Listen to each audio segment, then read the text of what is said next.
Here is NephilimFree.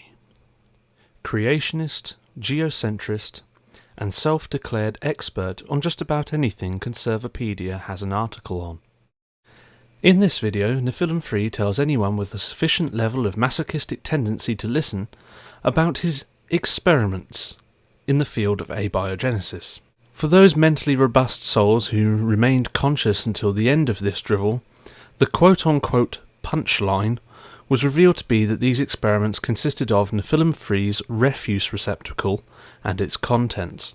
Other than displaying a gross contempt for the scientific method, previous study in the area of abiogenesis, and his complete and utter lack of a functioning sense of humour, this video did tell us all something new about NephilimFree.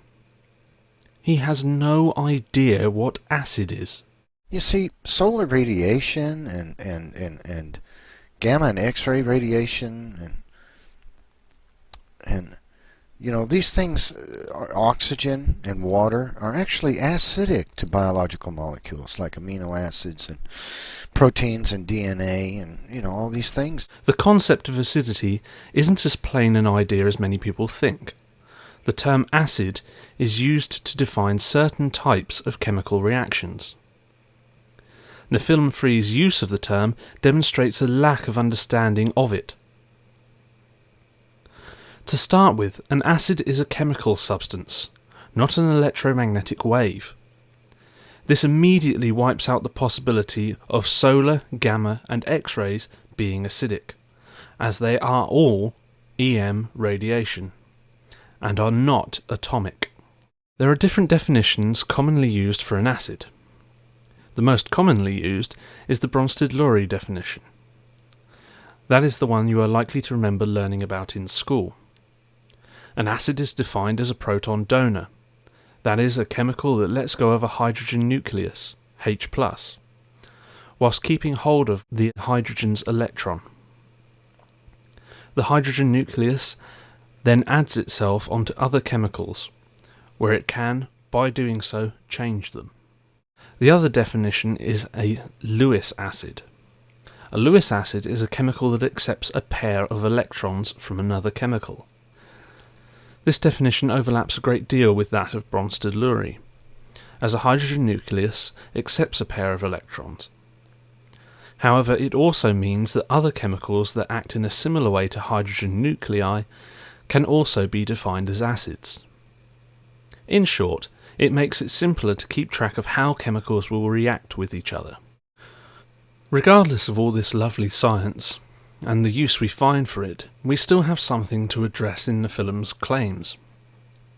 For he did mention some actual chemicals, namely water and oxygen.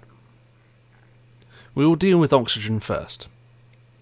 Oxygen is an element, and therefore, no matter the state you find it in, pure oxygen, by definition, will never have any hydrogen in it. So clearly, it will not give up a hydrogen nucleus, as it has none to give. So it cannot be a Bronsted acid. Also, oxygen already has 2 lone pairs of electrons and 2 single valence electrons. I am not aware of any common reaction where elemental oxygen acts as a Lewis acid. However, feel free to correct me there, Neph, on condition, of course, that you have some evidence to support your statement. Water is slightly more complicated, because it does have hydrogen in it.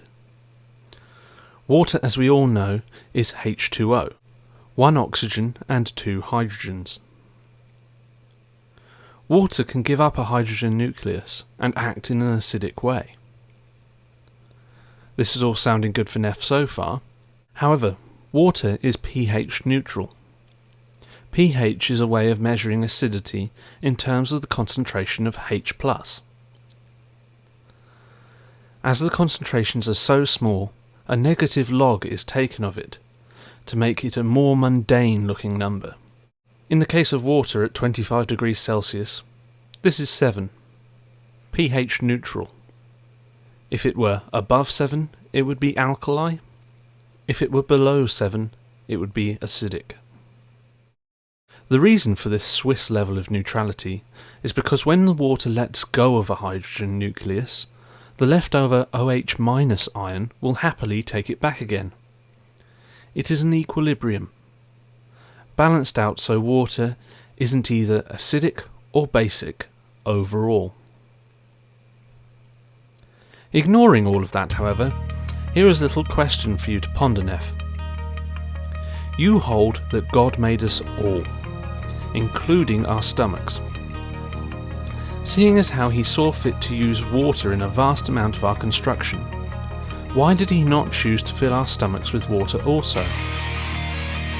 If you are right, of course, then the water would do a fantastic job digesting up all the proteins and other chemicals found in the dead matter that we ingest. It would seem odd also that a God you credit as designing all life in similar forms, citing the similarities as proof of same design, same designer, would be so elaborate as to use two different chemicals for two different jobs, when he could have gotten away with just using water, by your reckoning, of course.